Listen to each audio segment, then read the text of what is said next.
Hello, ഇന്ന് നമുക്ക് chicken വറുത്തിട്ട് അടിപൊളിയായിട്ടൊരു കറി വയ്ക്കാം. ഇത് ബിരിയാണീൻ്റെയും പൊറോട്ടേൻ്റെയും ചപ്പാത്തിൻ്റെയും കൂടെ സൂപ്പറായിട്ട് കഴിക്കാൻ പറ്റുന്നൊരു കറിയാണ് കേട്ടോ. ഞാനിവിടെ ചിക്കൻ മുളക് പൊടി, മഞ്ഞൾപ്പൊടി, ഉപ്പും കൂടി തിരുമ്മിയിട്ട് കുറച്ച് നേരം വെച്ചിട്ടുണ്ടായിരുന്നു. അതിനുശേഷം അത് കുറേശ്ശെ എടുത്ത് വറുത്തെടുക്കുന്നുണ്ട്. ചിക്കൻ റെഡിയായി വരുമ്പോഴേക്കും നമുക്ക് സവാളയൊക്കെ അരിഞ്ഞ് വെക്കാം കേട്ടോ. സവാളയും ഒരു 3-4 പച്ചമുളക് കയറി വെച്ചിട്ടുണ്ട്. പിന്നെ ഇഞ്ചിയും വെളുത്തുള്ളിയും കൂടി അതൊന്ന് പേസ്റ്റാക്കി എടുക്കാൻ പാകത്തിന് വേറൊരു പാത്രത്തിൽ മുറിച്ച് വെച്ചിട്ടുണ്ട്.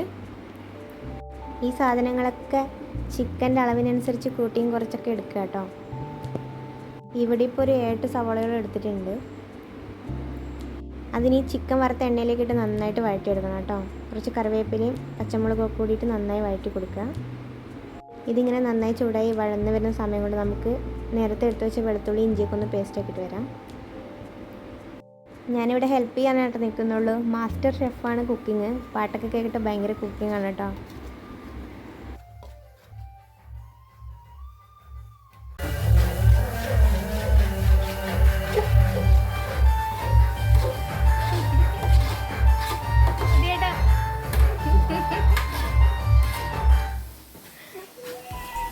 അടുക്കളയിൽ ജഗപുക മേളാണ് കേട്ടോ. അതായിത്തിരി കേൾപ്പിച്ചാണത്. ഭയങ്കര ഇളക്കലും കൊത്തലും കയ്യിലിട്ട് മാന്തലൊക്കെയാണ്. ഇനി ഉള്ളിയൊക്കെ ഒന്ന് വാടി വരുന്ന സമയത്ത് നമുക്ക് ഇഞ്ചി വെളുത്തുള്ളി പേസ്റ്റ് ഇട്ട് കൊടുക്കാം.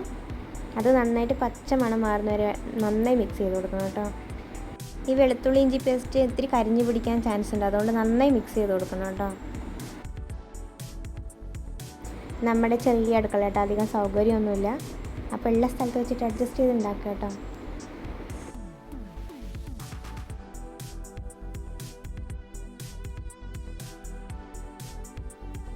വെളുത്തുള്ളി ഇഞ്ചിയൊക്കെ ഇട്ട് നന്നായി പച്ചമണമൊക്കെ മാറിയിട്ടുണ്ട്. ഇനി പൊടികൾ ഇട്ട് കൊടുക്കണം കേട്ടോ. മഞ്ഞൾപ്പൊടിയും മല്ലിപ്പൊടിയും മുളക് പൊടി, ഗരം മസാല ഇതൊക്കെയാണ് ഇട്ട് കൊടുക്കണേ. ഇതൊക്കെ ചിക്കൻ എടുക്കുന്നതിൻ്റെയും സവാള എടുക്കുന്നതിനൊക്കെ അനുസരിച്ച് കൂട്ടിയും കുറച്ചൊക്കെ എടുക്കാം കേട്ടോ. ഞാൻ അളവൊന്നും പറയുന്നില്ല.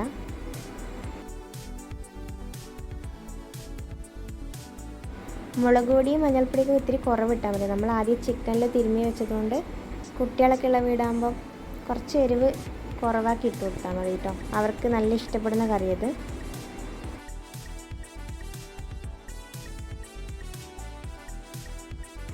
ഇനി പൊടികളെല്ലാം കൂടി നന്നായിട്ടൊന്ന് മൂത്ത് വരാൻ വേണ്ടിയിട്ട് നല്ലോണം മിക്സ് ചെയ്ത് കൊടുക്കുന്നുണ്ട്.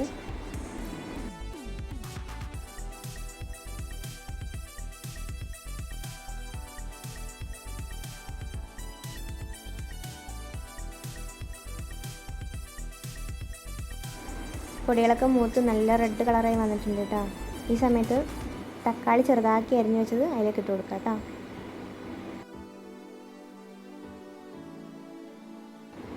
അത് ഇവിടെ നല്ലോണം മിക്സ് ചെയ്തെടുക്കുന്നുണ്ട്. പാത്രമൊക്കെ മാന്തി ഓട്ടയാക്കുമെന്ന് അറിയില്ല.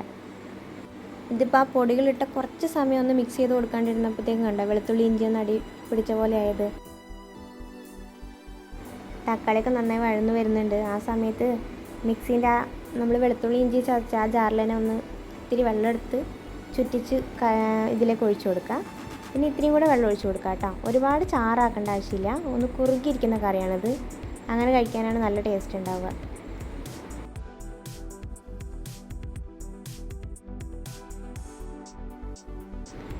വെള്ളം ഒഴിച്ചിട്ട് ഒക്കെ കൂടി നന്നായിട്ട് മിക്സ് ചെയ്ത് കൊടുക്കുന്നുണ്ട് കേട്ടോ.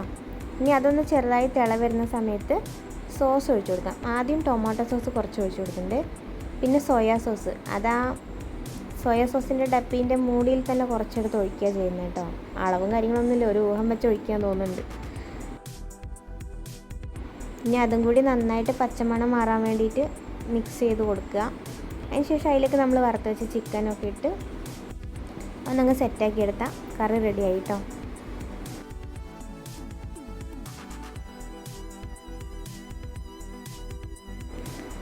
ചിക്കനൊക്കെ ഇട്ട് കൊടുത്തിട്ടുണ്ട്. അപാര മിക്സിങ് ആണ് കേട്ടോ, ഭയങ്കര മിക്സ് ചെയ്യല. നല്ല ടേസ്റ്റ്, നല്ല അടിപൊളി മണമാണ് കേട്ടോ ഈ കറിക്ക്. സോസൊക്കെ ഒഴിച്ച് കഴിയുമ്പോൾ ലൈറ്റായിട്ട് മധുരം ഉണ്ടാവും. നല്ല ടേസ്റ്റ് കഴിക്കാൻ. ഇതിപ്പോൾ നമുക്ക് കുറച്ച് ജീരകശാല അരി ഉണ്ടെങ്കിൽ കുക്കറിലിട്ട് ഒരു വിസിലടുപ്പിച്ച് അത് വേവിച്ചാൽ ഈ ചിക്കനും കൂടി കഴിക്കാൻ സൂപ്പർ കേട്ടോ. നല്ല ബിരിയാണി അടിപൊളിയായിരിക്കും. ഇനി ചിക്കൻ വാങ്ങുമ്പോൾ ഇതുപോലെ ഉണ്ടാക്കി നോക്കിയിട്ട് കറി ഇഷ്ടപ്പെട്ടെങ്കിൽ ചാനലൊന്ന് സബ്സ്ക്രൈബ് ചെയ്യണം കേട്ടോ എല്ലാവരും. ഇതാ കറിയൊക്കെ ആയിട്ടുണ്ട് കേട്ടോ. നന്നായി തിളച്ചിട്ടൊക്കെ ഉണ്ട്. ഇനി ഇത്തിരി അലങ്കോലപ്പണികളൊക്കെ ചെയ്യുന്നുണ്ട് കേട്ടോ. മല്ലിയിലൊക്കെ വാരി വിതറുന്നുണ്ട്. അപ്പോൾ നമ്മുടെ കറി ലാസ്റ്റ് ഇതെങ്ങനെ ഉണ്ടാവും കാണാം. സൂപ്പറാണ്, കഴിക്കാനും അടിപൊളിയായിരിക്കും കേട്ടോ. എല്ലാവരും ഒന്ന് ട്രൈ ചെയ്ത് നോക്കണേ.